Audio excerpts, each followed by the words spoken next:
Magandang araw kaibigan! Tuloy po kayo sa Felicidad's Channel. Sa mga kwento ng buhay at pag-ibig na hinalukay sa natatagong baul ni Felicidad. Pero bago po tayo magpatuloy, huwag niyo pong kalilimutan na i-like ang video, i-subscribe ang channel, at i-click ang notification bell para lagi kayong updated sa mga parating pa na upload.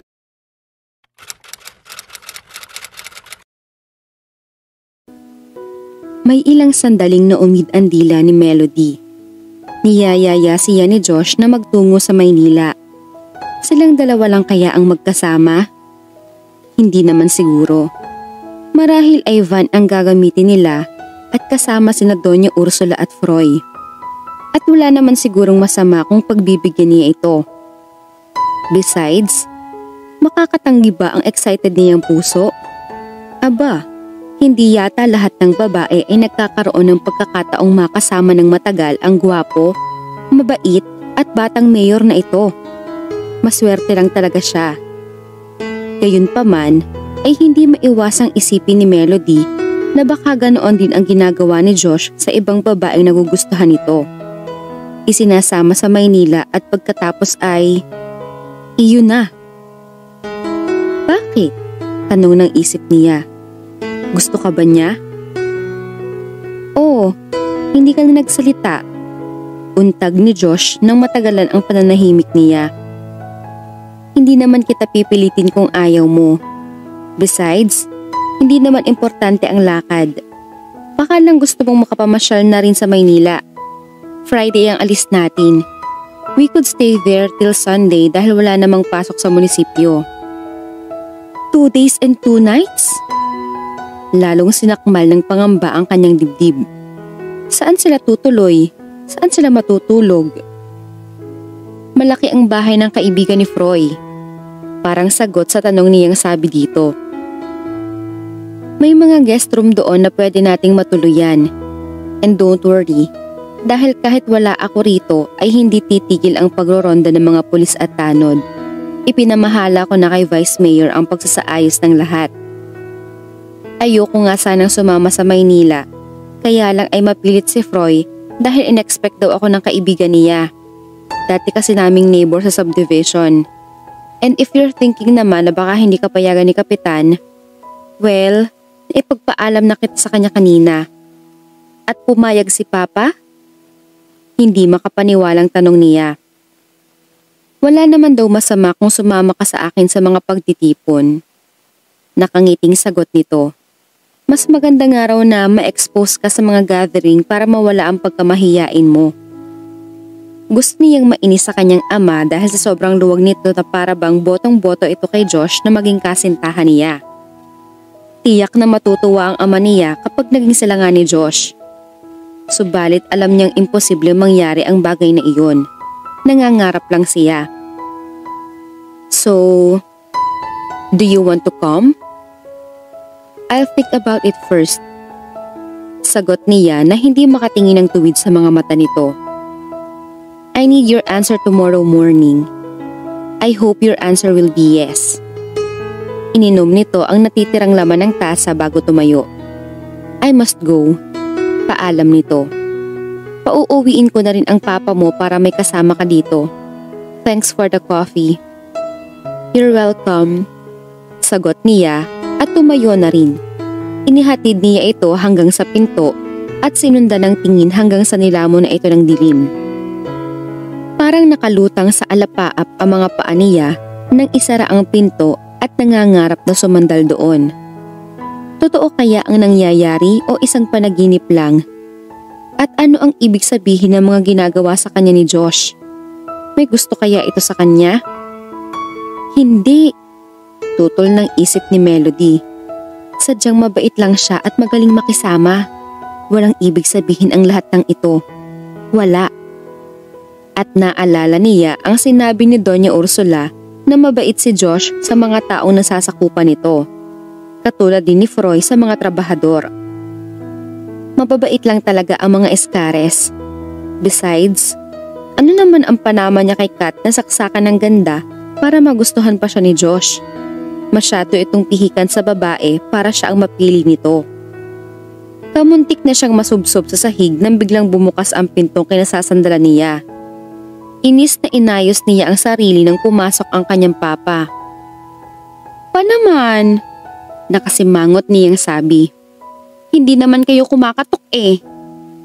"Hindi naman nakalak ang pinto ah." Anito, sabay tanggal sa suot na sombrero. "At ano ba kasing ginagawa mo sa pintuang to? At bakit nakabihis ka?" Pinagmasdan siya nito mula ulo hanggang paa. Pagkuway may sumilay na nanunuksong ngiti sa mga labi nito. Oo nga pala. Nanggaling nga pala dito si Mayor. "Pinapunta niyo ba yun dito?" Kunway inis niyang tanong. "Hindi.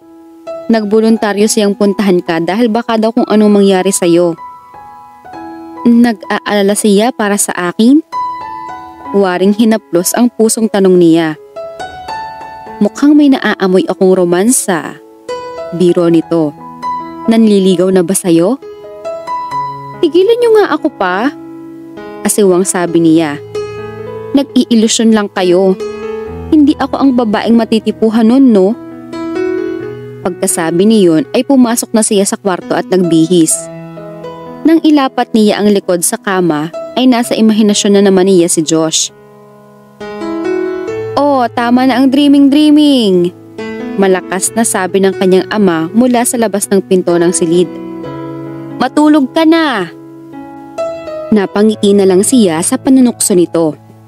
Ipinikit niya ang mga mata at gumiit na naman sa isip ang gwapong mukha ni Josh. Kinabukasan ay may 2 lalaking ikinulong sa munisipyo dahil nahuling pakalat-kalat sa kakahuyan. Wala pang sapat na ebidensya laban sa mga ito, ngunit posibleng isa nga sa mga ito ang nagtangkang gumahasa sa babae noong isang araw. Kahit papaano ay napanatag ang kalooban ni Josh. At least, makakapunta ito sa Maynila na walang gaanong iniisip. Hindi na nito nagawang itanong kay Melody kung makakasama siya sa Maynila sa susunod na linggo dahil masyado na itong naabala sa trabaho pagdating pa lang nito. Una ay binisita nito ang 2 lalaking nakakulong at kinausap si Thea upang i-identify ang 2 lalaki. Hindi pa matiyak ng babae kung isa nga sa 2 lalaki ang nagtangkang gumahasa rito. Pagkatapos ay nagkaroon pa ng iba't ibang meeting si Josh. Hapon na nang mapasukan niya ito sa opisina. Nakapikit ang mga mata nito habang nakasandal sa backrest ng upuan at hinihimas-himas ang noo na waring problemado. Nakaramdam siya ng pagkahabag. Hindi kasi niya napansing nag-lunch si Josh. 12:00 na tapos ang unang meeting nito sa munisipyo. Pagkatapos ay may mga dumating na tao sa opisina nito at may inirereklamo na naman. "Gusto mo bang ipagtimpla kita ng kape?" Hindi nakatiis na tanong niya. "Yes please," sagot nito.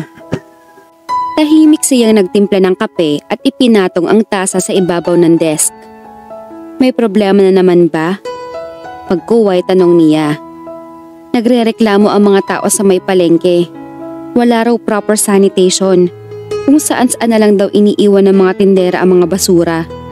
Noon ko pa inayos ang bagay na iyon. 2 buwan lang ang lumipas ay balik na naman sa dating gawi ang mga tao. Hindi ko na alam kung ano ang dapat kong gawin para magkaroon ng pangmatagalang disiplina ang mga tao. Nakakapagod din. Hayaan mo, mag-iisip ako ng magandang programa para mapanatili ang kalinisan ng Santa Monica. Sa narinig ay tiningnan siya nito. "Salamat." Anito at may gumuhit ng ngiti sa mga labi. "Pagod ka na yata. Bakit hindi ka pa umuwi? Kung may kailangan ka pang gawin ay sabihin mo lang at ako na ang tatapos. Walang problema sa akin yun basta't kaya ko." "Nawawala ang pagod ko pag may kausap ako."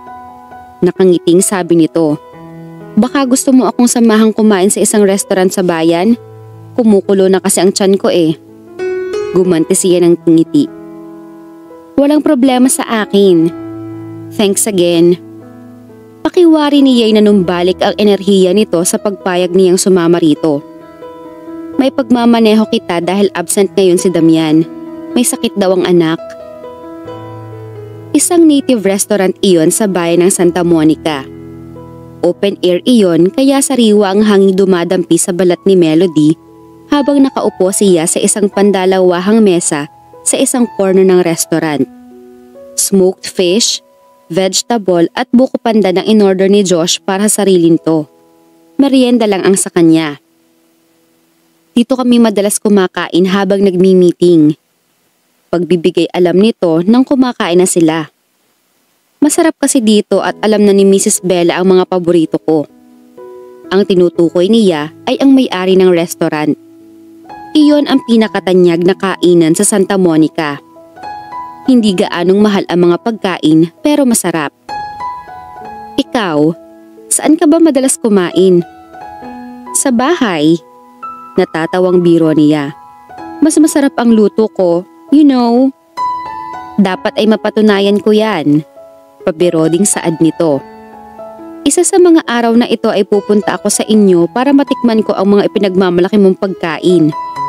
Oh, sure. Just tell me when at ipagluluto kita ng mga pagkain hindi mo makakalimutan. Nakangiti nitong pinagmasdan ang maganda niyang mukha. Tila giliw na giliw ito sa dami ng mga kwento niya.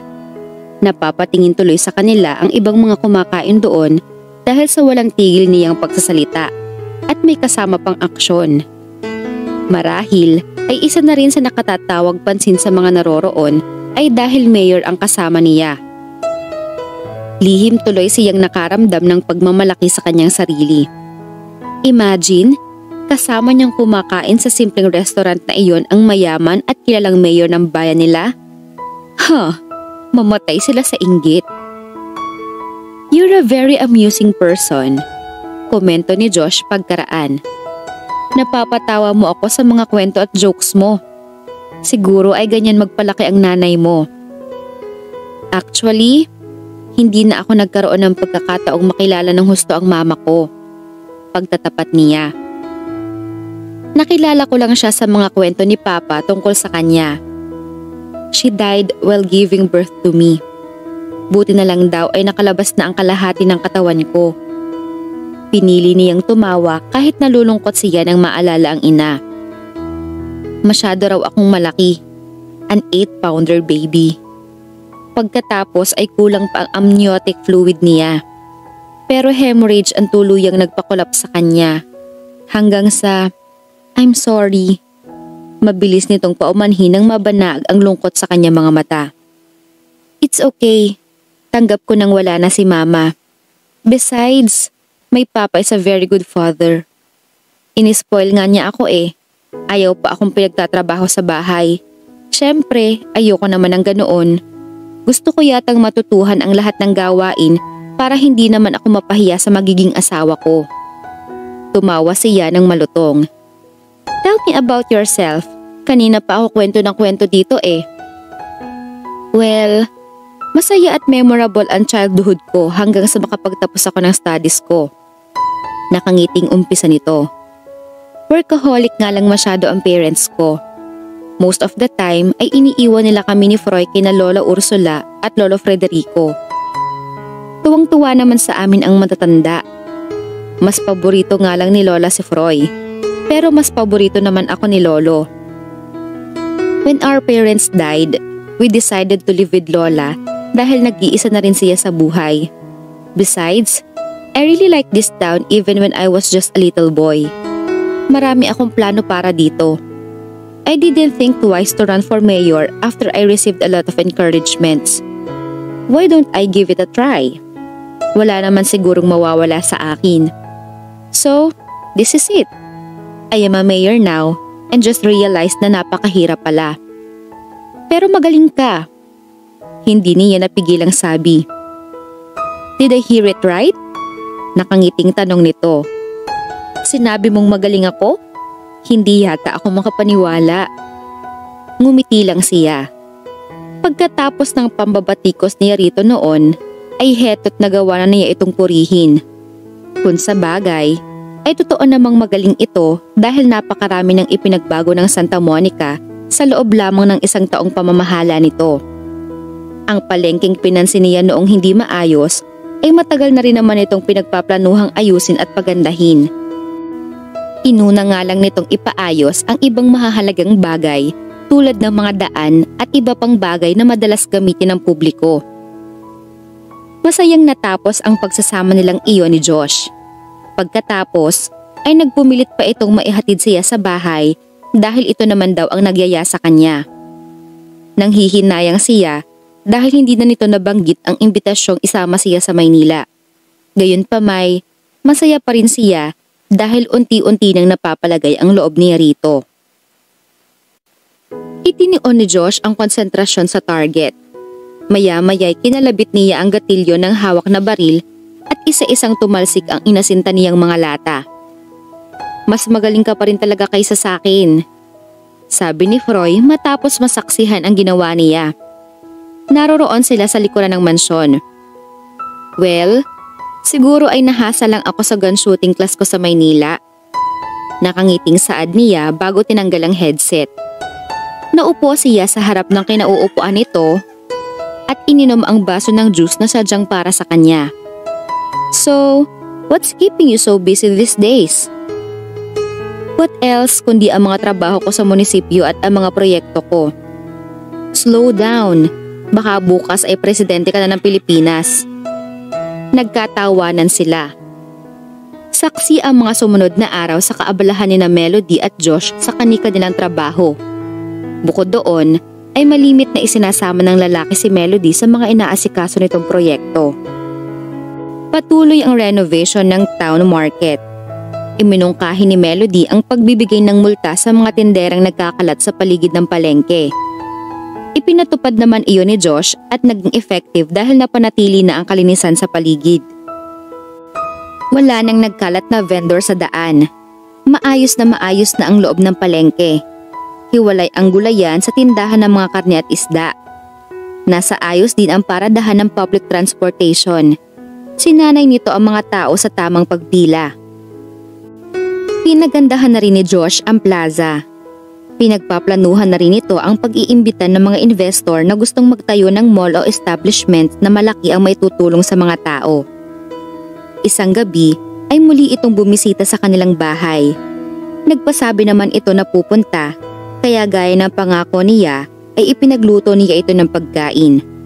Excited pa siyang naghintay sa sasabihin nito nang matikman na ang kanyang mga iniluto. The food is great! Sa wakas ay komento nito. Pwede ka na palang magpatayo ng restaurant. Masayang-masaya siya sa simpleng papuring iyon. Pagkatapos ng hapunan ay nagkwentuhan pa sila nito sa balkonahe. Before I forgot, bukas ng hapon na pala ang luwas ko ng Maynila. Nabanggit nito. So, what's your answer?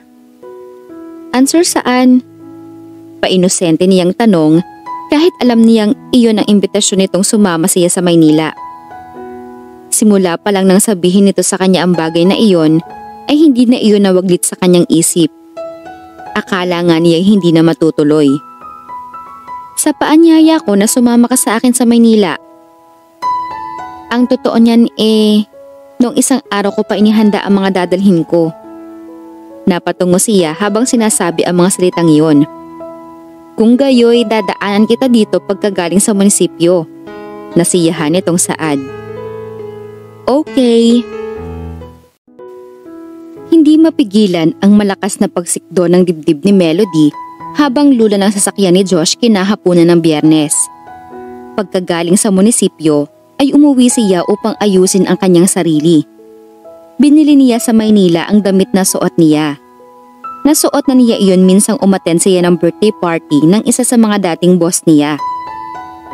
Sinundo siya ni Josh sa kanila at noon nga'y tumatakbo na ang kotse nito sa kahabaan ng highway.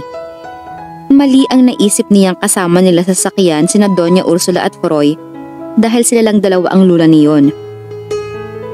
Kanina pa umalis si Froy, sabi ni Josh habang nakatutok ang mga mata sa daan. Kasama niya si Julia. Si Lola naman ay hindi na sumama dahil medyo masama ang pakiramdam. Hindi ko na rin isinama si Damian dahil alam kong kailangan siya ng kanyang pamilya. Hindi napigilan ni Melody ang sarili na pagmasdan si Josh Dahil sa paningin niya ay lalo itong gumwapo sa suot na long-sleeved polo na light blue at brown slacks. Malinis na malinis itong tingnan sa nakagel na buhok. Para itong isang modelong nakalabas ng isang magazine. Bigla itong bumaling sa kanya kaya mabilis naman siyang tumingin sa iba. Ang totoo ay hindi lamang si Melody ang nakaramdam ng sobrang excitement na mga sandaling iyon. Si Josh man ay masayang masaya. Gusto niyang pagmasdan ng matagal ang dalaga. Napakaganda ni Melody. Nagbihis na rin ito ng maganda dahil ang sabi niya ay darating sila sa eksaktong oras ng pagtitipon. Ang suot nito ay isang simpleng black evening dress na sleeveless. Naka-brush up ang buhok nito. Simple lamang ang pagkaka-makeup sa mukha, ngunit lalong nagpatingkad sa simple nitong ganda. Kung pwede nga lang niyang sabihin dito ng oras na iyon na gustong gusto niya itong makasama kaya niya ito inimbita. Na para bang hindi na siya sanay nang wala ito sa kanyang tabi, gayong kailan lang naman sila nagkalapit sa isa't isa. At lalo pang nadagdagan ang pananabik niya ng mahagkan ito. Mula noon ay inaasam-asam na niyang muling mahagkan ang malalambot nitong mga labi. Oo, aminado siya sa kanyang sarili. Gusto niya si Melody. Ngunit hindi niya dapat madaliin ang lahat. Hindi naman ito ang tipo ng babaeng madaling maniwala sa kanya. Hindi ito katulad ni Kat o ng iba pang mga babae na simula pa lang ay halata na niyang may gusto sa kanya. Naaalala pa niya kung paano siya nito binatikos noon. Ang mga paratang nito na babaero siya at ginagamit lamang niya sa mga babae ang pera ng bayan ay hindi na naalis sa kanyang isip. Mula noon ay lalo siyang naging interesado sa isang Melody Pascual. Gusto niyang patunayan na mali ang lahat ng mga hinala nito tungkol sa kanya. Pagkatapos ng mahigit 3 oras na biyahe ay nasa Maynila na sina Melody at Josh. Sa bahay ng kaibigan ni Froy sila tumuloy kung saan kasalukuyang ginaganap ang engagement party. Nang dumating sila ay pasado 9:00 na at nagkakainan na ang mga panauhin. Sinalubong kaagad sila ng kaibigan ni Froy na si Ramoncito ng fiancé nitong si Bridget. Si Ramoncito ay dating kapitbahay ni na Josh at Froy nang nakatira pa sa Maynila ang magkapatid. Nakapagbakasyon na rin minsan sa Hacienda Excares ang magkasintahan. Ipinakilala sila ni Ramoncito kay Bridget. Naroroon na rin ang mga sandaling iyon sina Froy at Julia. Ipinakilala naman ni Froy sa kanya si Julia. Magkasama silang 4 sa iisang mesa. Kumakain na sila nang muling lumapit sina Bridget at Ramoncito upang ipakilala sa kanila ang mga bagong panauhing dumating. This is Teo Valdez, my half-brother, and his fiancé, Raf Paredes. Pagpapakilala ni Chito sa mga ito. Kasamang dumating ng dalawa ang architect na si Rena Aragon kasama ang nobyong si Ismael de Guia na naging pasyente at kaibigan ni Teo. Dumating din ang kapatid ni Ismael na si Brent at ang girlfriend na si Jewel Adriatico. Palibhasa ay kakilala ng mga Del Rio ang mga Adriatico. Napakaromantiko ng ambience ng pagdiriwang na iyon dahil panay ikakasal ang mga dumalo. Nang matapos ang kainan, ay sumayaw sa gitna ang magkakapareha habang nananatili sa mesa sina Josh at Melody. Hindi siya gaano nagsasalita dahil hindi siya sanay sa ganoon kalaking pagdiriwang. Gayunpaman ay hindi naman siya nagmukhang out of place. Kahit papaano ay nakaya niyang dalhin ang sarili sa harap ng mayayamang tao. Perfect couples. Maya-maya'y komento ng katabi niyang si Josh habang nakamasid sa mga nagsasayaw. Nagsama ka sana ng date mo para hindi ka naiinggit sa kanila. Pabirong sabi niya. Tumingin ito sa kanya. Mga tingin na pilit niyang iniiwasan. Bakit? Hindi ka ba matatawag na date ko? Would you like to dance? Nanginig ang mga kamay niyang magkasalikop sa ilalim ng mesa. Please? Muling saad nito. Tumango si Melody. Hinawakan na ni Josh ang nanlalamig niyang kamay at maingat siyang iginiya sa dance area.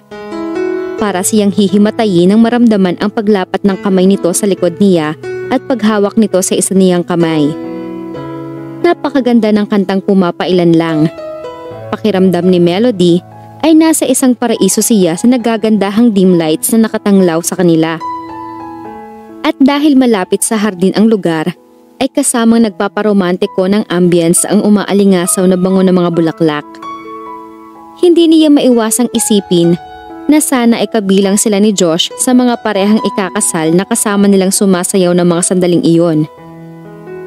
Kay sarap talagang mangarap. Napakislot si Melody nang maramdaman ang pagpisil ni Josh sa kanyang palad. I can see in your eyes that you're thinking of something. Mahinang sabi nito sa gilid ng kanyang tainga.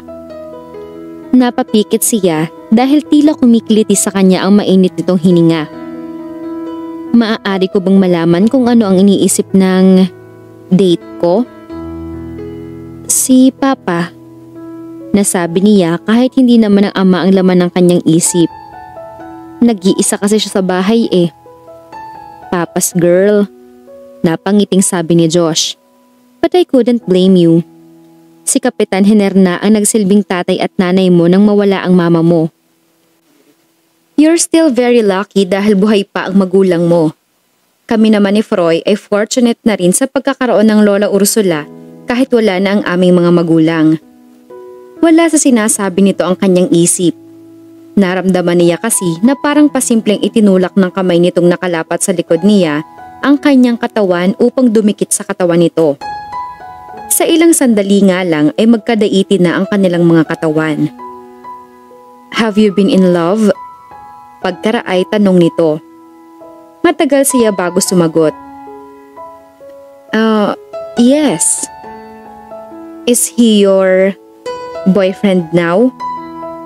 Dati, wala na kami. Masyado siyang babaero kaya hiniwalayan ko siya kahit mahal ko siya. What if he comes back? Hindi siya sumagot. Natahimik na rin ito pagkatapos. Naisip kaya nitong mahal pa rin niya ang dati niyang kasintahan kaya hanggang sa mga sandaling iyon ay wala pa rin siyang boyfriend?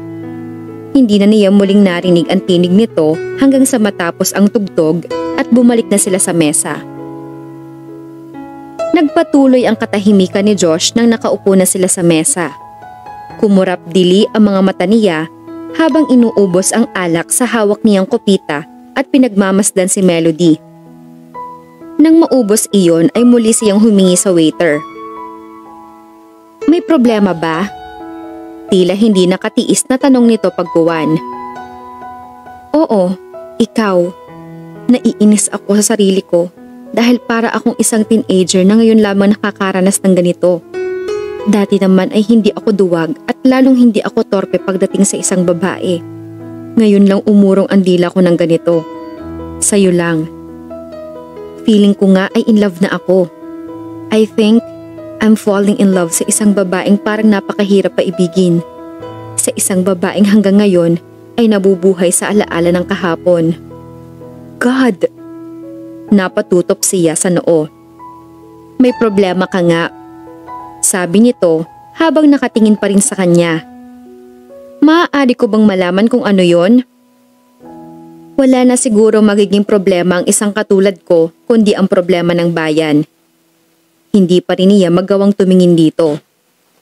Totoong namomroblema siya sa mga nangyayari sa Santa Monica. Ngunit mas nangingibabaw ang problema niya sa puso dahil kasama niya ito. Gusto na niyang ipahalata na gusto niya ito, ngunit hindi niya magawa dahil baka isipin nitong pinaglalaroan lamang niya ito. Dahil alam niyang palikero ang unang impresyon nito sa kanya. Marahil ay kailangan muna niyang siguruhin sa kanyang sarili kung totoo na ang nararamdaman niyang iyon. Hanggang dito ba naman ay pinoproblema mo ang mga nangyayari sa Santa Monica? Usisa ni Melody nang hindi na naman siya nagsalita. Hindi na sana tayo lumuwas kung I think we should go back to Santa Monica. Pagkaraig na sabi niya. It's not yet late. Hindi ko kaya mag-enjoy rito habang hindi pa natatapos ang problema sa bayang pinamamahalaan ko. Pagkasabi niyon ay tumayo na siya upang magpaalam kina Ramonchito at Froy. Gustong mainis ni Melody kay Josh dahil sa biglaang desisyon nitong umuwi na. Hindi niya gustong matapos kaagad ang pagkakasama nilang iyon. Parang hindi na niya kayang mahiwalay pa rito. Gumising ka, Melody. Sermon niya sa isip nang nasa highway na ulit sila.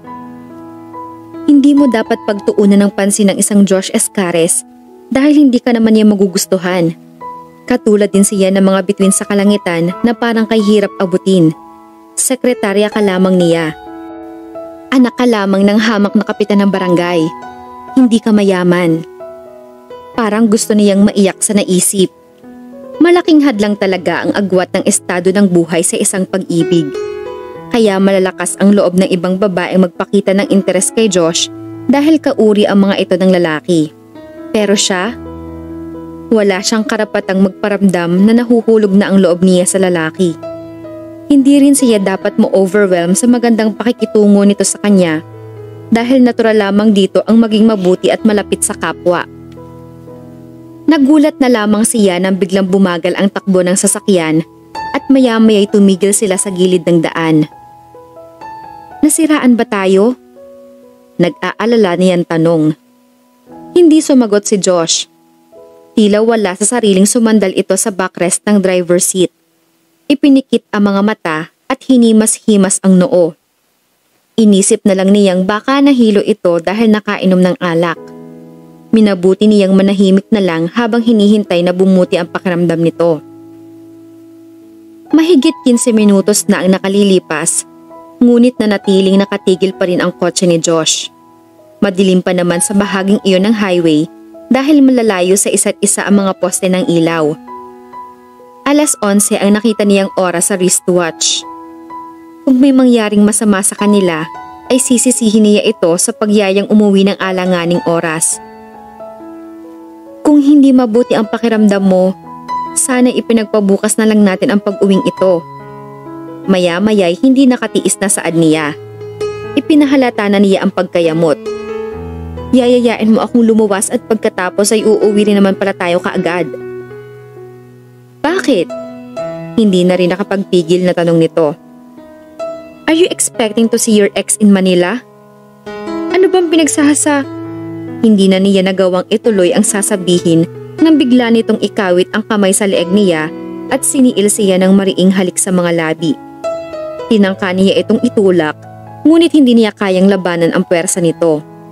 Isa pa ay hindi niya kayang kontrahin ang gusto ng kanyang puso.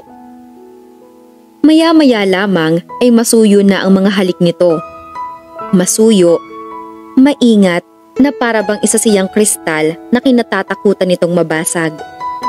Ingat na ingat din ito sa bawat paghaplo sa kanyang buhok, sa kanyang mga pisngi at sa kanyang mga braso. Hindi niya alam kung gaano nakatagal na magkahinang ang kanilang mga labi. Pero alam niyang matagal iyon dahil nang sa wakas ay pakawalan nito ang kanyang bibig. Hinahabol niya ang kanyang paghinga. She craved for more, ngunit sa isip lamang. Ayaw niyang isipin nito na isa na rin siya sa mga babaeng nababaliw sa mga halik nito. Muli siyang kinabig ni Josh at hinagkan sa mga labi. Hindi iyon sapat upang masatisfy ang pagkagusto niya rito. Parang higit pa roon ang nais niya. At nainis siya sa kanyang sarili sa nararamdaman niyang iyon. Gustuhin man niyang umiwas ay hindi niya magawa. Para siyang kandilang unti-unting nauupos ng masindihan ng apoy. Nang hihina na siya sa pananabik. Much more when he started to caress her body. His touch was driving her crazy. Sumuot ang kamay nito sa ilalim ng kanyang evening dress at maingat na naglakbay. Malapit na siyang mawala sa kanyang sarili nang pareho silang nagmulat na mga mata at nagkasalubong ang mga tingin. Matagal siya nitong tinitigan bago nagpasyang humiwalay sa kanya. Formal na pinatakbo nito ang sasakyan. Pasimple naman niyang inayos ang sarili. Matagal na naghari ang katahimikan bago niya muling narinig ang tinig nito. I'm sorry about what happened. Anito habang nakatuon sa daan ang mga mata. It didn't mean it to happen. I mean, I was just drunk and I thought... And you thought na girlfriend mo na ako? Gusto sana niyang idugtong. Nangangarap lamang pala ako. Besides, ayokong dungisan ang kainosentehan mo. Kung nagawa mo lang magparaya, marahil ay dahil isa akong mayor na hindi mo kayang tanggihan. O marahil ay nasa isip mo ang dati mong nobyo at ginawa mo lamang akong panakipbutas. And you thought, isa ako sa mga babae mo. Anang isip niya. Kaya nang makita mo ang mukha ko at malaman mong ako ang sekretarya mo, ay para kang nandidiring humiwalay sa akin. Parang madudurog ang puso niya.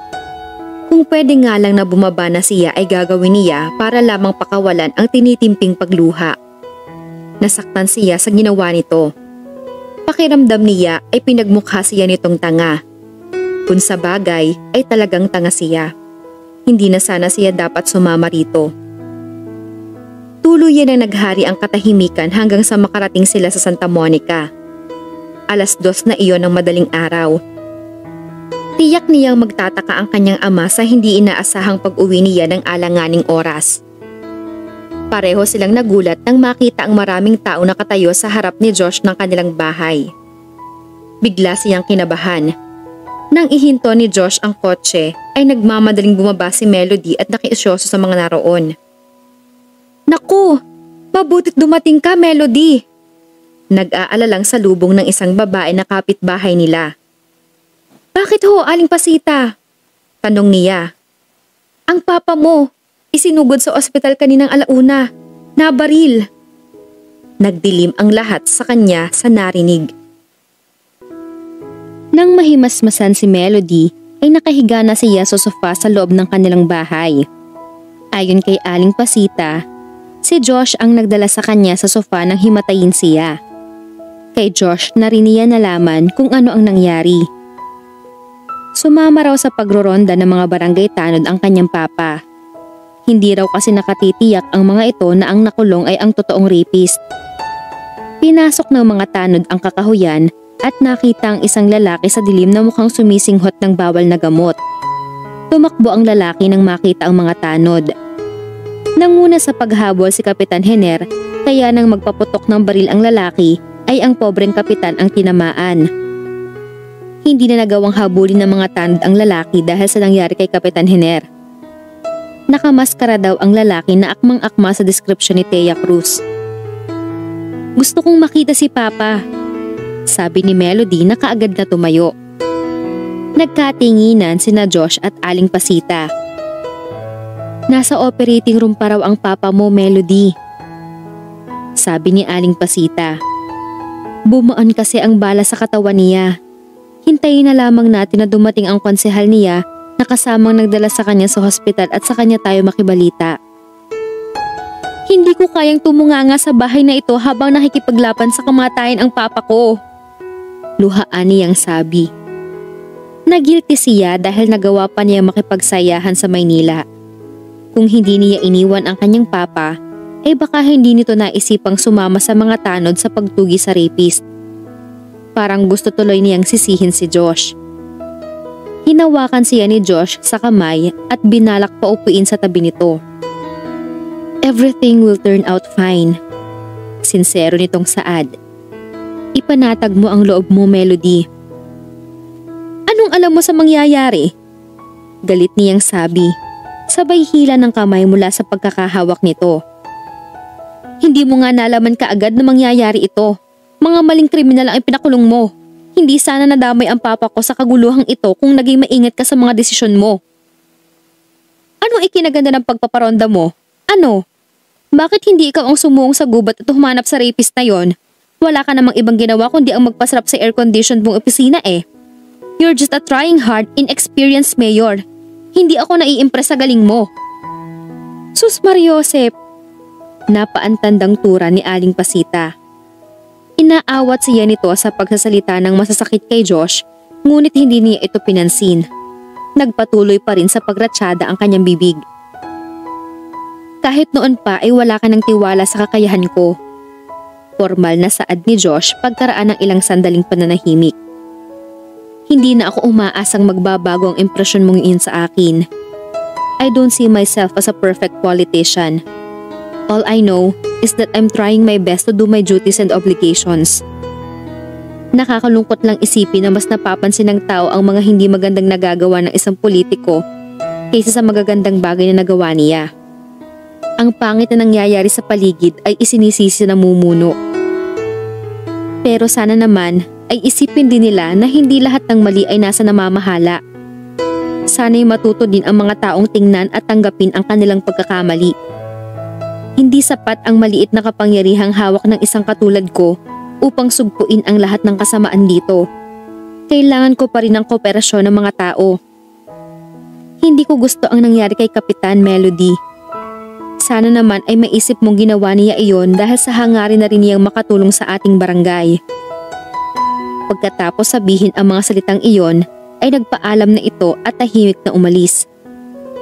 Gusto niyang pagsisihan ang kanyang mga nasabi. Ngunit nang maalala ang kalagayan ng kanyang ama sa ospital, ay muling naalarma ang kanyang isip. Kaagad na siyang nagpasama kay Aling Pasita sa ospital na pinagdalhan sa kanyang ama. Sa awa naman ng Diyos ay nakaligtas si Kapitan Jenner sa panganib. Subalit kinakailangan itong manatili ng ilang araw sa ospital upang magpagaling. Minabuti naman ni Melody na wag munang pumasok upang maalagaan ng husto ang ama. Isa pa ay parang ayaw na rin niyang pumasok dahil sa nangyari sa kanila ni Josh. Gusto na rin niyang iwasan ang lalaki. Walang sawang nagpadala ng mga pagkain si Josh sa ospital para kay Kapitan Jenner. Isang araw ay bumisita si Josh, ngunit hindi naman nagtagal. Napuna ni Kapitan Jenner ang malamig na pagtitinginan nila. May hindi ba kayo napagkasunduan ni Mayor? Tanong nito habang inihahanda niya ang pagkain nito ng hapong iyon. Umiling si Melody. Bakit parang hindi kayo nagpapansinan at hindi ka rin pumapasok sa munisipyo? Gusto kong maalagaan kayong mabuti. Mahina niyang saad. Hindi naman ako makakapagtrabahong mabuti habang nag-aalala ako sa inyo. Anak, magaling na ako. Baka bukas lang ay makalabas na ako dito. Pagkatapos ay pumasok ka na sa munisipyo ha? Nakakahiya kasi kay Mayor. Baka isipin ng tao sinasamantala natin ang kabaitan niya. Galit ho iyon sa akin. Pumiyok ang tinig na pagtatapat niya. Bakit naman? Sinisi ko siya sa nangyari sa inyo. Napabuntong hininga ang kanyang papa. Alam mo namang hindi niya kasalanan ang nangyari sa akin Wala siyang kinalaman doon. Hindi nagsalita na pumasok si Melody sa banyo upang pakawalan ang tinitimping luha. Nananabik na rin siyang muling makasama at makausap si Josh. Alam niya sa kanyang sarili na kung nagawa man niya itong pagsalitaan ng hindi maganda, iyon ay dala lamang ng sama ng loob sa nangyari sa kanila sa kotse. Hindi pa rin niya matanggap na hinalikan lamang siya nito dahil nakainom ito at bahagyang nawala sa sarili. Dahil ang akala nito ay ibang babae siya. Pero ang totoo ay hindi siya magugustuhan ni Josh dahil isang hamak na sekretarya lamang siya. A poor girl na hindi nito kauri. Kung alam lang nito kung gaano kasakit sa kanya ang mga isiping iyon. Minsan ay parang gusto niyang mainis sa pagiging simpleng tao. Malalim yata ang iniisip ng aking apo. Untag ni Doña Ursula sa pananahimik ni Josh ng gabing iyon habang nakaupo siya sa balustre ng terrace at nakatanaw sa malayo. May problema ba, iho? Marami akong plano para sa Santa Monica pero ngayon pa lang ay parang nahihirapan na ako, Granny. Ang siyang naisagot niya. Sobra na ang pag-iingat ko upang hindi ako makasagasa ng tao sa pamamalakad ko. Pero the more I became anxious, the more na may nangyayaring hindi maganda. At pagkatapos ay ako ang masisisi. Muling gumiit sa isip niya ang mga sinabi ni Melody. Dala-dala niya ang sakit na idinulot ng mga paratang na iyon. Lalo na't nagmula ang mga iyon sa babaeng itinatangi niya sa lahat. Kung ano man ang naririnig mo ay hayaan mo na lang, apo. Payo ni Doña Ursula. Sana'y magsilbing challenge ang lahat ng iyon upang lalo mong pagbutihin ang trabaho mo. I believe that you can improve this town.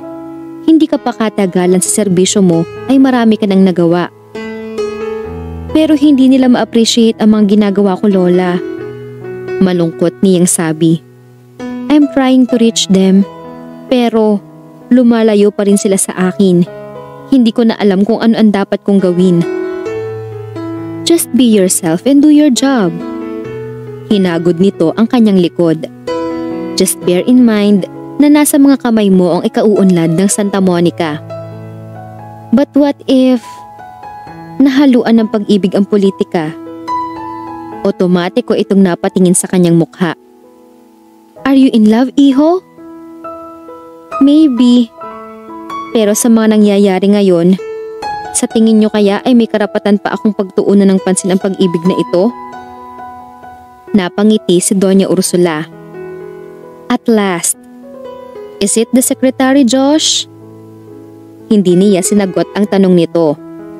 Hinagta niya ito sa noo. It's getting late. Magpahinga na kayo. Magpahinga ka na rin. Concern nitong sabi. Huwag mong abusuhin ang husto ang katawan mo. Get enough rest and sleep. At kalimutan mo muna ang mga problems mo, okay? Okay. Sinundan niya ng tingin ang papalayo niyang abuela at pagkatapos ay muli siyang tumanaw sa malayo. Naalala na naman niya si Melody. Ilang araw pang nanatili si Kapitan Jenner sa ospital pagkatapos ng operasyon. Nang payagan na itong lumabas, ay mahigpit ang bilin ng doktor na kailangan pa rin itong magpahinga sa bahay at huwag magbubuhat ng mabibigat na bagay. Si Melody na muna ang namahala sa lahat ng mga gawain ng ama. Ang mga trabaho naman ni Kapitan Jenner sa barangay ay ipinagkatiwala nito sa punong konsehal. Nagwawali si Melody sa bakuran ng umagang iyon ng gulati ni Damian. Ano ka ba? Inis niyang sabi. Kung may sakit ako sa puso, inatake na ako sa iyo eh. Oh, anong sadya mo? Baka raw pwede ka nang pumasok ngayon, sabi ni Mayor. Paano kasi wala pa siyang sekretary hanggang ngayon? Hinihintay ka nga niya kahapon eh. Hindi na ako papasok sa munisipyo. Sagot niya at ipinagpatuloy ang ginagawa. Bakit naman? Basta. At saka, di ba? Maraming nagkakandara pa sa posisyon bilang sekretary niya. Kumuha na lang siya ulit ng bago niyang utusan. Ano bang problema mo? Kakamot-kamot sa batok na tanong ni Damian. Wala namang ginagawang masama sa'yo si Mayor ah.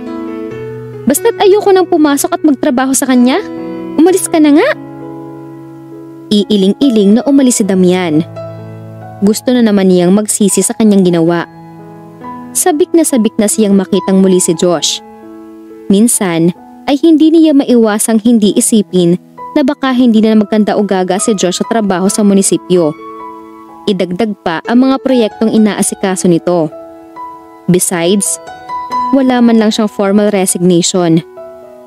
Pero sana naman ay maisip ni Josh na may mali itong ginawa sa kanya kaya siya nagdesisyong umalis. Sana ay maisip nito na nasaktan siya sa ginawa nitong pagturing sa kanya na isang babaeng magagawa nitong halikan kung kailan ito gusto. Isang babaeng magagawa nitong paglaruan dahil isang hamak na sekretarya lamang nito. Mas maganda na rin iyong umiwas na siya kay Josh habang maaga pa dahil baka dumating ang araw na hindi na niya iyon kayang gawin dahil mahal na niya ang lalaki. Hindi ka na ba talaga papasok? Bumilis ang pintig ng puso niya nang marinig ang pamilyar na tinig na iyon. Hindi na rin siya nakatiis na hindi tingnan si Josh. Nakita niya ang hindi maipaliwanag na panglaw sa mga mata nito. Sa tingin nga niya ay tila namayat ito. Marahil ay dahil sa mga problemang kinakaharap ng Santa Monica. Ang bilis naman yatang nakarating ni Damian sa munisipyo. Naisip niya. Ngunit nang tumingin siya sa di kalayuan, ay nakita niya itong naroon pa rin sa nakaparadang sasakyan. Hindi ba sinabi sa'yo ni Damian? Ayaw niyang ibaling sa ibang direksyon ang paningin dahil matagal niyang pinanabikang muli itong makita. Ngunit pinilit niyang gawin. Wala sa loob na ipinagpatuloy niya ang pagwawalis. Come back, Melody. Wika naman ang isip ni Josh habang nakatingin sa dalaga. Please come back. I miss you so much at nasasaktan ako sa pambabaliwalang ginagawa mo. Pagkakita pa lang niya kay Melody, ay gusto na niya itong yakapin ng mahigpit at sabihing mahal niya ito. Napatunayan niya iyon sa ilang araw nilang hindi pagkikita. Masyado na siyang nasabik dito na halos ay hindi na siya makakain at makatulog. May gusto pa ho ba kayong sabihin? Tanong ni Melody na hindi tumitingin kay Josh. Hindi ka pa formal na nagre-resign para iwanan mong nakabitin ang trabaho mo. Sagot nito. I thought you are a professional. Nagtrabaho ka sa malalaking kumpanya sa Maynila.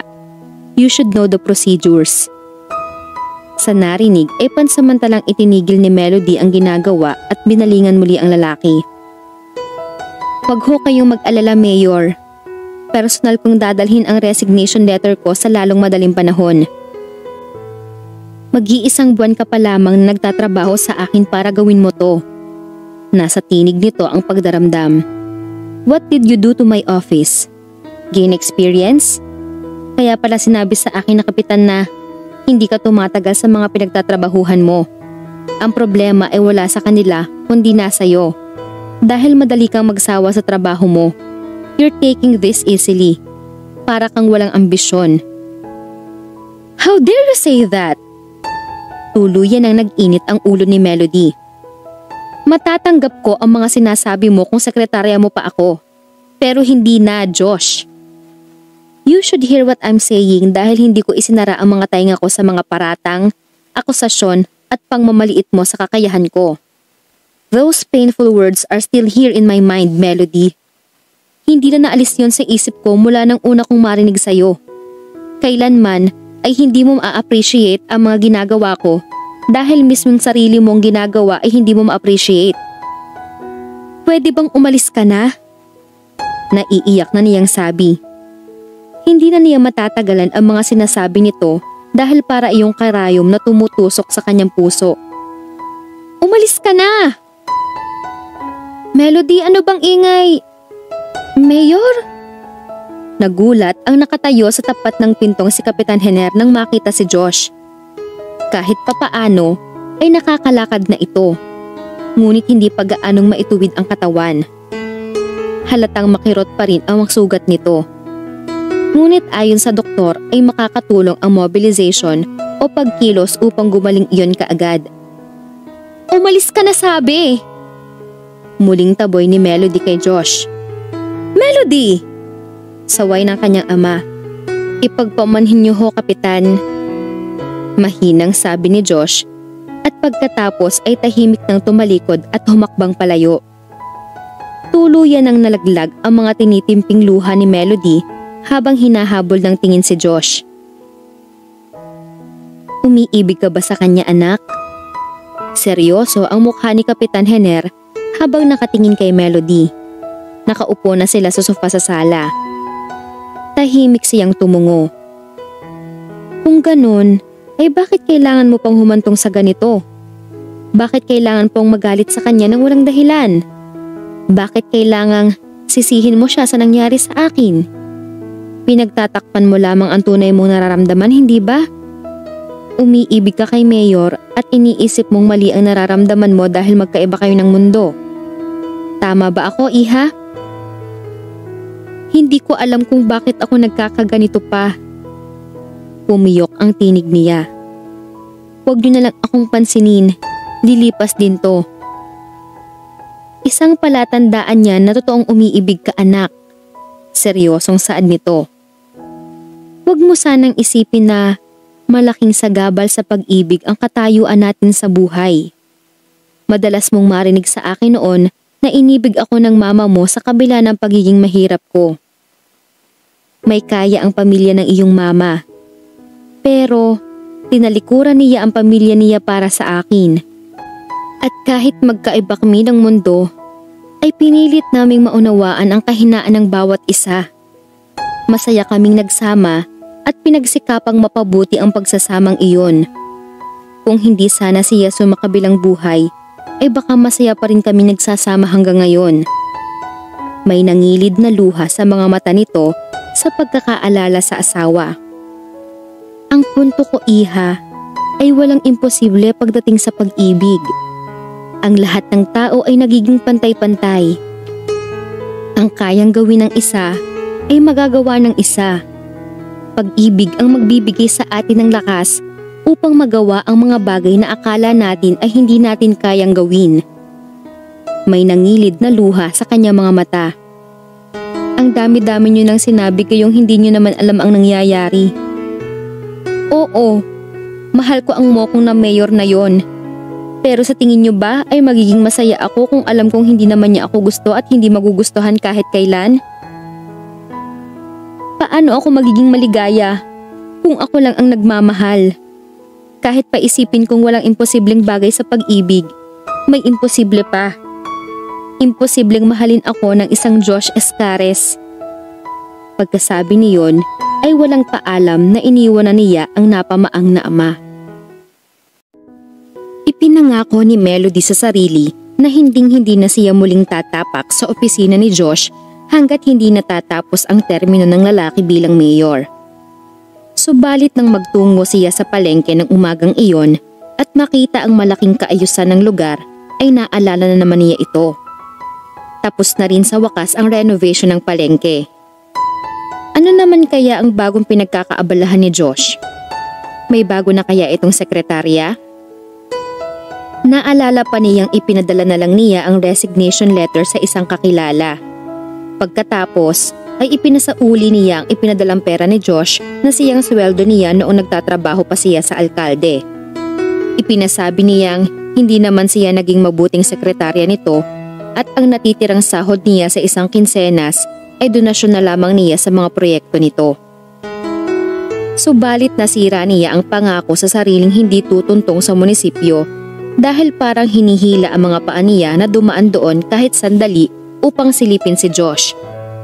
Kahit pa natatakot siyang baka iligaw siya ng kanyang damdamin. Baka kapag muli niya itong nakita ay hindi na niya ito matiis. Namalaya ni Melody ang sariling mabagal na pumapasok sa munisipyo. Dinala siya ng kanyang mga paa hanggang sa labas ng opisina ng alkalde. Tinapunan niya ng tingin ang binakante niyang cubicle. Hindi pa niya nakukuha ang ilang gamit na naiwan niya roon. Kung sakaling makita siya ni Josh, ay iyon ang idadahilan niya. Wala siyang nakitang bagong sekretaryang nakapwesto sa dating mesa niya. Marahil ay wala pa rin siyang kapalit o sadyang hindi pa siya pinapalitan dahil umaasa si Josh na babalik pa siya. Bakit naman niya iisipin pang bumalik ako? Pagkuway tanong ni Melody sa isip. Wala naman akong halaga sa kanya. Ang pagpapalit ng sekretarya ay kasing bilis ng pagpapalit niya ng damit. Katulad din marahil ng pagpapalit niya ng girlfriend. Hindi ako kawalan sa kanya. Hindi. Iba yung sakit na naman ang hatid ng mga isiping iyon sa kanya. Maya-maya'y bumukas ang pinto ng opisina ni Josh at lumabas si Becky. Hindi niya inaasahang kasunod nitong lalabas si Josh. At bago pa nagawang makakubli ni Melody, ay nakita na siya nito. May ilang sandaling nagtama ang mga mata ni na Melody at Josh. Pananabik din kaya iyong nababasa niya sa mga mata ng lalaki? God knows how much I wanted to hug you and tell you that I'm falling in love with you, Melody. Sa loob-loob ni Josh habang nakatingin dito. Alam niya kung gaano kahirap palipasin ang mga oras at araw na wala ka sa tabi ko. Mahal kita. Mahal na mahal. Pero para bang napakahirap nang sabihin ang mga salitang iyon dahil sa ginagawa mong ito sa akin. Formal na lumapit si Melody. Kukunin ko lang ang ibang gamit na naiwan ko. Mahina niyang sabi bago pumasok sa cubicle at kinuha ang kanyang mga gamit. Pagkatapos niyon ay mabilis na siyang humakbang paalis nang hindi man lang nagpapaalam kay Josh. Bumagal ang mga hakbang niya nang masalubong niya si Kat. Tumigil siya sa paglakad at sinundan ito ng tingin. Hindi nakaligtas sa kanyang mga mata ang paghalik nito sa mga labi ni Josh. Marahil ay sila na, sabi niya sa isip. Laglag ang mga balikat na ipinagpatuloy niya ang paghakbang. Halos hindi na niya maaninag ang kanyang dinaraanan dahil sa mga luhang namuo sa kanyang mga mata. "Anong sabi mo?" tanong ni Kapitan Jenner kay Melody sa harap ng hapunan ng gabing iyon. "Luluwas ka ng Maynila para maghanap ng trabaho?" "Wala na ho kasi akong magawa dito pa," malungkot niyang sabi. "Nagsasayang lang ako ng panahon." "Ngayon ay nakakapagsalita ka ng ganyan pagkatapos ng mga pinagagawa mo. Hay naku, bata ka. Ang hirap mo talagang maintindihan. Pabago-bago ang isip. Sana lang ay swertehin na ako sa magiging trabaho ko."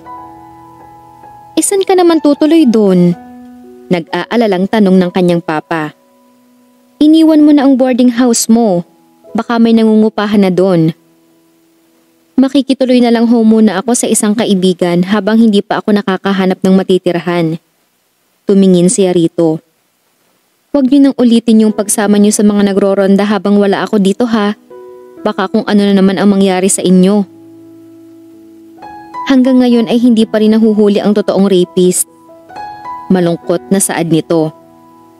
"Adik din yun dahil nahuli naming sumisinghot-singhot ng droga. Hindi lang makilala dahil sa maskara. Inisa-isa na ng mga pulis ang mga bahay-bahay dito pero walang makitang taong may kahina-hinalang kilos. Hindi nila alam kung taga rito yun o dayo lang."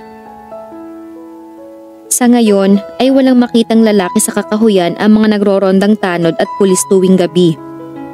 Nagpapalamig marahil ang adik na yon. Mabuti na lang at natunugan na iyon pagkatapos ng isang biktima. Naghihintay lang iyon ng magandang pagkakataon upang makagawa ulit ng krimen. "Hayaan niyo na sila ang lumutas ng problemang yon pa," aniya. "Hindi ko mapapayagang may mangyari na namang masama sa inyo." Kinabukasan ay lumuwas sa Maynila si Melody. Nakituloy siya sa bahay ni Naami, isang malapit niyang kaibigan at dati niyang buddy sa telephone company na pinasukan niya. Naghanap siya ng trabaho sa mga dyaryo habang naroroon siya. Personal niyang pinuntahan ang mga kumpanyang iyon. Natapos ang isang linggo na walang nagre-respond sa mga inaplayan niya. Minabuti niyang umuwi muna nang sumapit ang Sabado. "Himalang hindi ka lumabas ngayong araw na ito," puna ni Doña Ursula kay Josh ng gabing iyon ng Sabado. Nakaupo ito sa lanay chair. "Wala naman ho akong pupuntahan, Granny." Matamlay niyang sagot habang nakatayo malapit dito. Walang kakurap-kurap ang mga mata niya habang nakatingin sa flower arrangement nito na nasa ibabaw ng lanay table. Mga fresh roses iyon na pinapitas lamang nito sa garden. Gumiit sa isip niya si Melody. Sa kauna-unahang pagkakataon ay naisip na niyang magbigay ng mga bulaklak sa isang babae. At kay Melody iyon. Pero nalaman niya ng umagang iyon sa ama nito na nasa Maynila ito. Marahil ay masama pa rin ang loob nito sa kanya dahil sa aksidenteng nangyari sa ama nito. "Bakit hindi ikaw ang sumuong sa gubat at humanap sa rapist na yon? Wala ka namang ibang ginawa kundi ang magpasarap sa air-conditioned mong opisina eh. You're just a trying hard, inexperienced mayor. Hindi ako nai-impress sa galing mo." Paulit-ulit na gumigiit sa isip niya ang mga sinabing iyon ni Melody. Marahil ay magiging mabuti lamang ito sa kanyang muli kung siya mismo ang makakahuli sa rapist na iyon. Sa naisip ay mabilis siyang tumalikod paalis. "O iho, saan ka pupunta?" tanong ng kanyang abuela. "I'll just check kung nagroronda ang mga tanod at pulis." "Take care," pahabol nitong saad. Natagpuan ni Josh ang sarili na naroroon sa lugar kung saan niya nakita ang magiging unang biktima sana ng rapist. Ipinarada niya ang kanyang sasakyan sa gilid ng kalsada. Pinatay ang mga ilaw at pansamantalang nanatili roon habang naghihintay ng magandang tiyempo. Tiyak niyang hindi lalabas sa ganoong oras ang rapist dahil natatanaw pa niya ang ilaw na dala ng mga nagrorondang tanod at pulis sa di kalayuan. May ilang sandali na siyang nananatili roon, ngunit nang unti-unting mawala ang natatanaw niyang mga ilaw, Marahil ay bumalik na sa barangay hall ang mga tanod at pulis nang walang makita sa kakahuyan. Nanatili pa rin siya sa kanyang madilim na sasakyan. Alas 11 ang nakitang oras ni Melody sa kanyang relo nang bumaba siya ng pampasaherong bus na nanggaling sa Maynila. Mabuti na lamang at naabutan pa niya ang last trip, kung hindi, baka hindi siya nakauwi ng gabing iyon. Paano kasi ay nagyayang manood ng sine si Ami. Ayaw na sana itong umuwi pa siya. Ngunit nag-aalala siya sa kanyang papa dahil alam niyang matigas ang ulo nito. Dahil bumubuti-buti na ang pakiramdam ay baka sumasama na naman ito sa pagroronda ng mga tanod. Wala nang pampasaherong tricycle sa bayan ng mga oras na iyon kaya napilitan siyang maglakad. Hindi naman gaanong madilim ang paligid dahil sa mga posteng ipinatayo ni Josh sa gilid ng daan. Gayunpaman ay nakaramdam siya ng takot nang matapunan ng tingin ang kakahuyan nang nasa barangay Marikit na siya. Hindi pwedeng hindi gumiit sa isip niya ang nangyari kay Thea. Sa naisip ay pinamayanihan ng matinding takot ang kanyang dibdib, lalo na nang wala siyang makitang nagrorondang tanod o pulis. Minsan niyang ipinahayag kay Josh ang hindi niya pagsang-ayon sa pagroronda nang mabaril ang kanyang papa. Subalit na mga sandaling iyon ay hinahanap niya ang mga ito. Lalo pat may distansya pa ang mga bahay roon. Mga yabag niya at puliglig na nagmumula sa kakahuyan ang tanging maririnig ng mga sandaling iyon. Naka-rubber shoes siya kaya kung ano man ang mangyari ay makatatakbo siya ng mabilis. Nanatili ang takot sa kanyang dibdib habang nasa isip niya ang rapist. Maya-maya ay may naramdaman siyang sumusunod sa kanya. Hindi siya lumingon. Binilisan na lamang niya ang paglalakad. Nanlaki ang mga mata niya nang makita ang anino ng isang lalaki sa kanyang harap. Bago pa siya makasigaw, ay natakpan na ng kamay nito ang kanyang bibig at nahila na siya patungo sa kakahuyan. Naisip ni Josh na bumaba na ng kanyang sasakyan pagkaraan ng ilang sandali. Tahimik niyang tiningnan ang madilim na kakahuyan. Paano kung mabaril din siya katulad ni Kapitan Henner sa binabalak niyang gawin? Subalit alam niyang mas hindi mahuhuli ang rapist hanggang marami silang magkakasama at maiingay. Hinapa niya ang baril sa kanyang tagiliran. Kinuha niya ang baril na iyon sa kanyang kwarto bago siya umalis. Buong tapang niyang sinuong ang kagubatan, gamit ang kanyang flashlight. Kahit paano'y nakaramdam siya ng takot.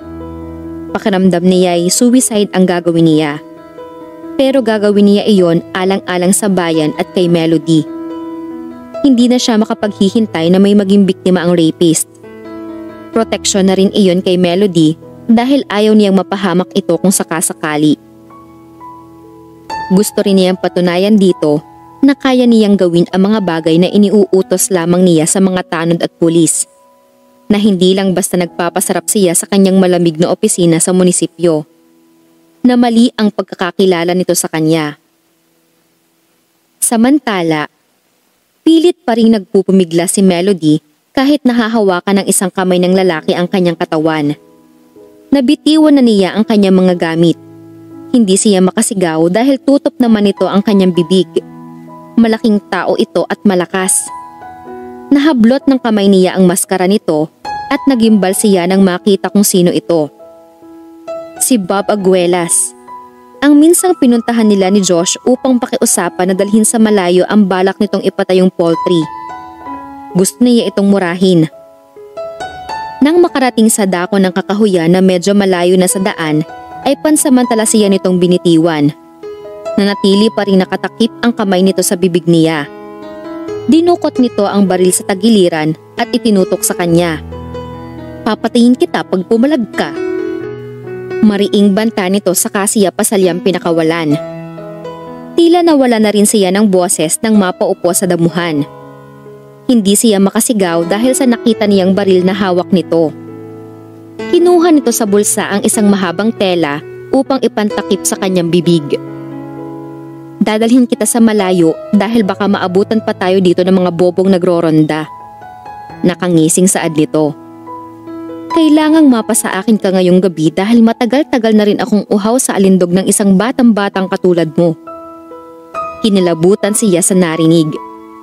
Nanginginig man ang buong katawan, ay pilit pa rin niyang pinagana ang utak kung paano matatakasan ang manyakis na ito. Naalala niya ang dati niyang boss at kung paano niya natakasan ang lalaki nang balak siyang bastusin. Sa naisip ay bigla siyang tumayo at buong lakas na tinuhuran sa maselang bahagi ng katawan nito si Aguelas. Anak nang! Napatutop ang mga kamay nito sa pagkalalaki nito. Halos himatayin ito sa sakit. Bumalik ka rito! Malilintikan ka sa akin! Sinamantala niya ang pagkakataong iyon upang makatakas. Nagalusa na siya ng maliliit na sanga ng punong kahoy dahil sa mabilis na pagtakbo. Hindi na niya ininda ang kirot na dulot ng mga iyon. Natisod siya sa isang nakausling ugat at nadapa. Paglingon niya ay nakita niyang humahabol si Bob na bagamat halatang nasakta ng tinuhod niya sa maselang parte ay nagpumilit pa ring makatakbo. Nanghihina na ang katawan niya dahil sa pagod. Mukhang hindi na niya kayang tumakbo. Napasigaw na lang siya ng malakas. Napatingin si Josh sa dakong pinagmula ng narinig niyang malakas na sigaw. Malapit lang iyon, alam niya.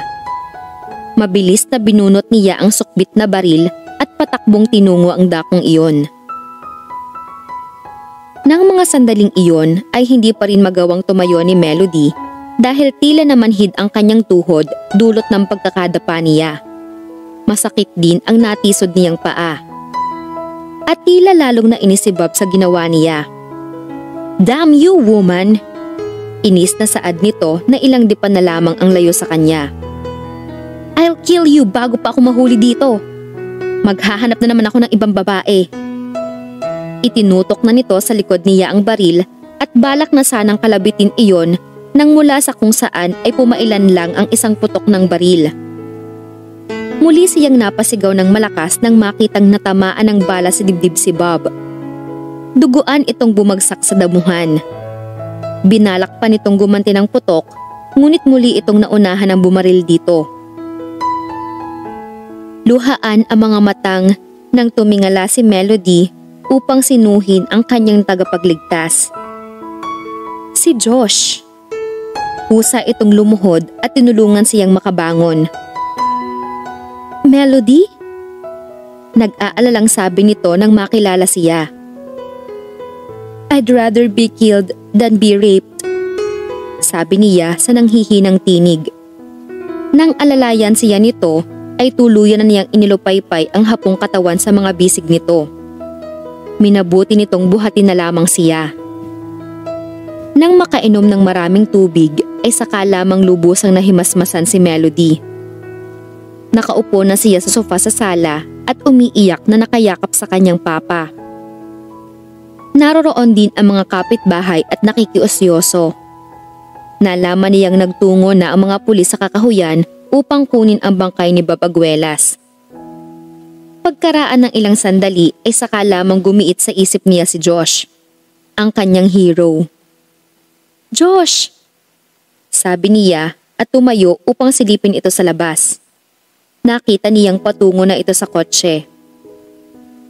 Si Mayor na ang bahalang mag-asikaso sa bangkay ng walang hiyang Bob Aguelas na yon. Saad ng kanyang ama na nakatayo sa kanyang tabi. Kaya nga nagpaalam na siya kaagad. Ipapaalam na rin niya sa pamilya ni Bob ang nangyari. Naku, mabuti na lang at naroroon si Mayor, sabi ni Aling Pasita. Kundi, ay baka kung ano nang nangyari sa'yo, Melody. Sa dinami-rami ng mga tanod at pulis dito ay si Mayor pa ang nakahuli sa rapist na yon. Ang tapang talaga ni Mayor para magawang sumuong sa kagubatan. Hindi man lang ako nakapagpasalamat. Pumiyok ang tinig na saad niya. Marami pang oras para gawin mo yon, anak. Seryosong saad ng kanyang papa. Nahihiya ako sa kanya pa. Muli siyang napaluha. Pagkatapos ng mga nasabi ko sa kanya, ay nagawa pa rin niya akong iligtas. Tunay na may magandang kalooban si Mayor. Hinagod nito ang kanyang buhok. Sana'y maniwala ka na sa mga sinasabi ko, iha. Hindi siya nakatiis na muling habulin ng tingin si Josh. Bago ito sumakay ay tumingin ito sa bahay nila at nakita siya nito. Hindi niya maipaliwanag ang nakabalatay na lungkot sa mga mata nito pagkatapos itong magtagumpay na mahuli ang suspect. Gusto niya itong habulin at pasalamatan. Ngunit nakasakay na ito sa kotse. Hinayaan na lamang niyang pumatak ang mas marami pang luha sa kanyang mga mata. Kinabukasan ay naging usap-usapan sa Barangay Marikit ang mga nangyari. Kinahapunan ay nasorpresa si Melody sa pagbisita ni Josh. Nagpa-imbestiga kami tungkol kay Bob. Anunsyo nito na nasa sala na sila. Katabi niya sa isang sofa ang kanyang papa. Isa siyang adik na minsan ang nakulong sa rehabilitation center at nakalabas. Akala ng pamilya niya ay magaling na siya, ngunit minsan ay may ginahasa siyang babae sa Maynila. Binayaran na lang ng pamilya niya ang pamilya ng biktima kaya hindi na nagreklamo. Nagdesisyon ang pamilya ni Bob na dalhin siya rito sa probinsya. Iyon ang dahilan kung kaya't bumili sila rito ng lupain. Akala nila ay hindi na mauulit ang minsang nangyari. Walang kaalam-alam ang pamilya ni Bob na si Bob ang napapabalitang rapist. Nakikita naman kasi nila na sincere na sa pagbabagong buhay si Bob. Kaya nga si Bob na ang nag-aasikaso sa poultry na balak ipatayo ng pamilya niya. Itinago na rin niya ang pagdudurog. Kaya sa kakahuyan siya nagpapakalunod sa droga at naghahanap ng mabibiktima. Pagkatapos ng mahabang salaysay ni Josh, ay tumingin si Kapitan Henner kay Melody na para bang ipinapahiwatig sa dalaga na pagkakataon na niya upang magpasalamat. Ngunit tila may malaking bagay na nakabara sa kanyang lalamunan at hindi siya makapagsalita. Dala na rin ang nararamdaman niyang hiya. Pagkatapos ng mga nangyari ay hindi niya alam kung may mukha pa siyang ihaharap kay Josh. Iyon lamang po ang gusto kong ipahatid sa inyo. Muling saad ni Josh. Sa ngayon ay nakaburol na sa chapel ang labi ni Bob Aguelas. Kung may complaint kayo sa pamilya niya, ay magtungo na lamang ho kayo sa munisipyo. Ngayong wala na si Mr. Aguelas, ay matatahimik na siguro ang Santa Monica. Sabi ni Kapitan Henner. Wala na kaming mairereklamo sa pamilya niya dahil wala naman silang kinalaman sa mga nangyari. Maraming salamat sa lahat-lahat, Mayor. Walang anuman ho, Kapitan. Tumayo na si Josh at nagpaalam bago umalis. Hindi napigilan ni Melody ang sarili na sundan ng tingin si Josh habang nakatayo ito sa pintuan. Muli may nag-udyok sa kanyang habulin ang Mayor at pigilan, ngunit hindi niya magawa. Marahil ay kapag may sapat na siyang lakas ng loob upang ihingi ng tawad ang kanyang mga pagkakamali. Iyon ay kung bibigyan pa siya nito ng pagkakataon. Marahil ay hindi na naman imposibleng mangyari ang bagay na iyon dahil alam niyang likas na mabait si Josh. Kumusta ang pag-a-apply mo sa Maynila? Tapik ng kanyang ama sa balikat niya makaraan ang ilang sandaling pananahimik. Wala pa ho mga resulta ang applications ko, pero sana ay matanggap ka agad ako sa trabaho. Sagot ni Melody na nakatanaw pa rin sa loteng binakante ng sasakyan ni Josh. At kung wala akong ma-encounter na malaking problema sa trabaho ko, ipagpapatuloy ko na iyon at mamahalin. Katulad ng pagmamahal ni Mayor sa kanyang trabaho. Napangiti ang kanyang papa. Kayo ho, kumusta na ang pakiramdam nyo? Okay na ako, iha. Sagot nito. Niyakap niya ito ng mahigpit. Salamat at hindi kayo tuluyang napahamak. Mas nagpapasalamat ako ng malaki sa Panginoon dahil hindi niya tinulutang may mangyaring masama sa'yo. Salamat sa Diyos at salamat sa isang Diyos Escares. 2 araw pa ang pinalipas ni Melody bago niya nagawang muling tumapak sa munisipyo. Hindi na talaga niya matiis na hindi makita si Josh. Tuloy-tuloy siyang pumasok sa opisina ng alkalde. Nagulat siya nang makitang nakaupo si Kat sa visitor's chair na nasa harap ng desk nito at mukhang nagpapa-charming. Imbes na umalis at bigyan ng privacy ang mga ito, ay pumasok pa siya sa loob at isinara ang pinto. Melody? What can I do for you? Nautal na tanong ni Josh na otomatikong napatayo mula sa kinauupuan. At bakit bigla ka lang pumasok nang hindi man lang kumakatok? Nakataas kilay na tanong ni Kat. Weren't you fired? Yan ba ang sinabi sa'yo ng dakila mong mayor? Nasaktang tanong niya sa pag-aakalang sinabi nga ayon ni Josh. Na pinatalsik niya ang kanyang dating sekretarya? Hindi. Nakataas noong sagot nito. I just guessed. Obvious naman na tatanga-tanga ka eh. Nag-init ang ulo ni Melody, ngunit nagpilit siyang magtimpi. Masama ang loob na binalingan niya si Josh. Girlfriend mo ba ang babaeng ito? Hindi niya napigil ang tanong na para bang siya ang higit na may karapatan kay Josh. No, sagot naman ito. Of course not. Bakit palagi na lang naka-stampay dito na parang security guard? Nagtaasan ang magaganda niyang kilay. Baka naman kasi pinahihirapan mo pa, Mr. Mayor. Sagutin mo na kaya. Abat! Akmang tatayo si Kat upang sugurin siya ng sampal, ngunit mabilis itong napigilan ni Josh. Ang mabuti pa siguro ay umuwi ka na, Kat. Maginoon itong saad. Bakit hindi yung cheap na babae niya nang pauwiin mo? Ani Kat. Don't worry, ako na mismo ang aalis. Pilit na nagpakatatag na sagot ni Melody. Hindi kita papatulan dahil hindi kita ka-level. Pagkasabi niyon ay nagmamadali na siyang tumalikod at iniwan ang dalawa. Pabalibag pa niyang isinara ang pinto at naluluhang tumakbo palabas ng munisipyo. Can you let that pass, Josh? Nanggigigil na tanong ni Kat nang makaalis si Melody. Binastos ako ng ex-secretary mo. Nobody has ever done that to me. At hindi mo man lang ako ipinagtanggol? I'm sorry, Kat, but I think she's right. Sagot ni Josh. Napabuntong hininga. What do you mean she's right? Nakapamaywang nitong tanong. Hindi ka na dapat umi-istambay dito. I mean, we're not lovers.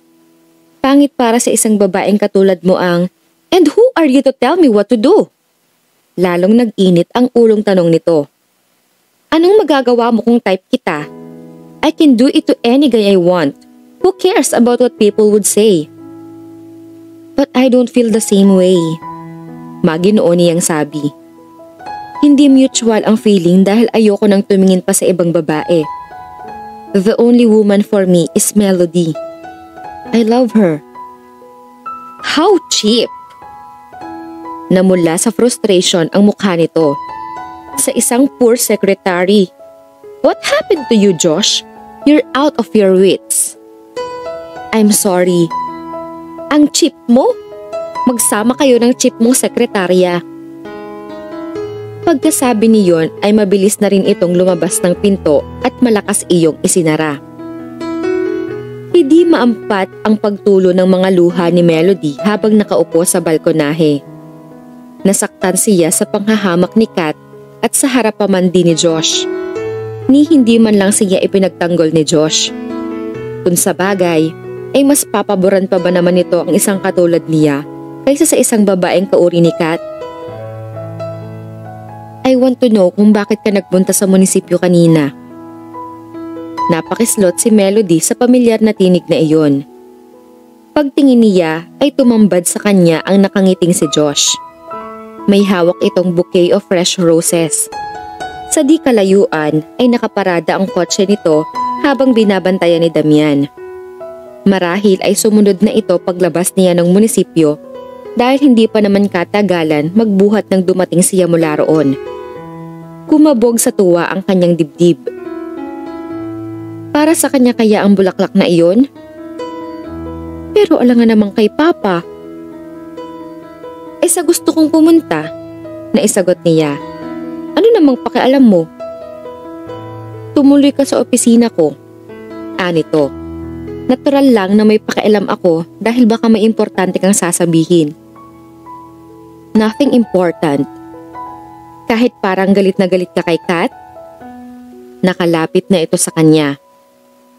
Ibinaling niya sa iba ang paningin at pinigilan ang sariling wag mapatingin dito. Yun ba? Pasensya ka na kung nakipagtalo ako sa bisita mong maganda. Sinabi niya iyon sa nang iinis na tono.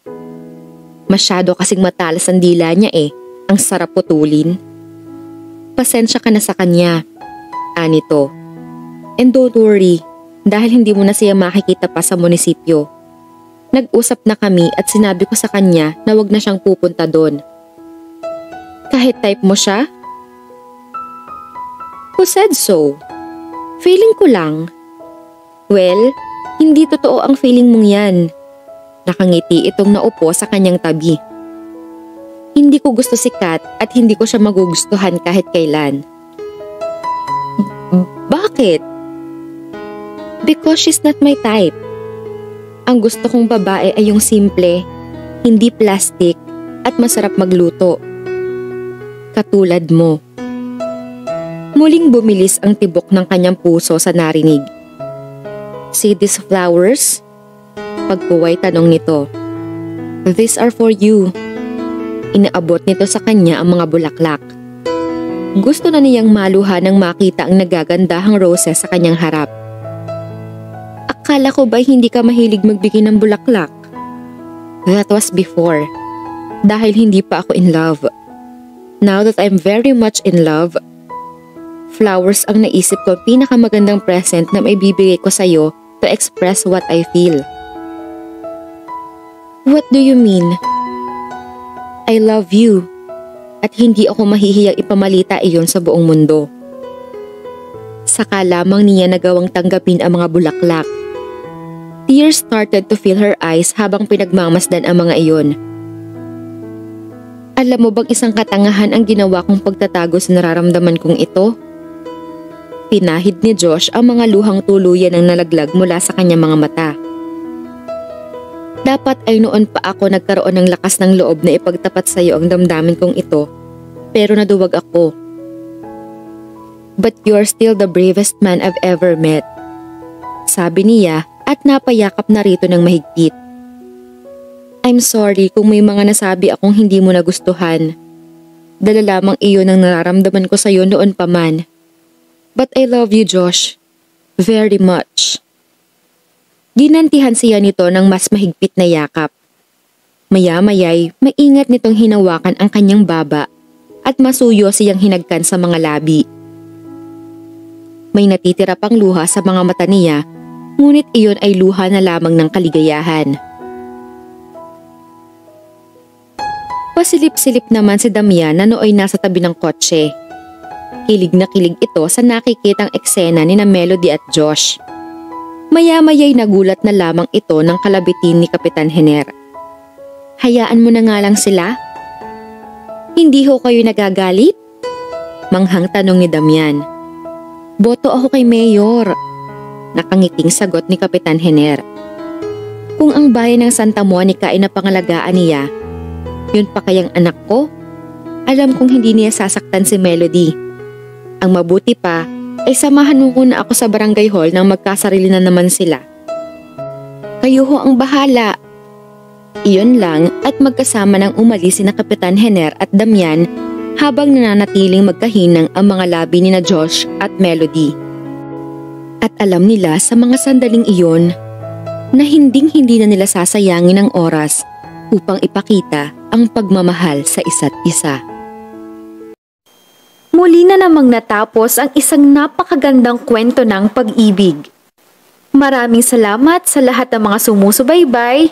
Patuloy tayong magsama-sama sa mga susunod pang mga kwento.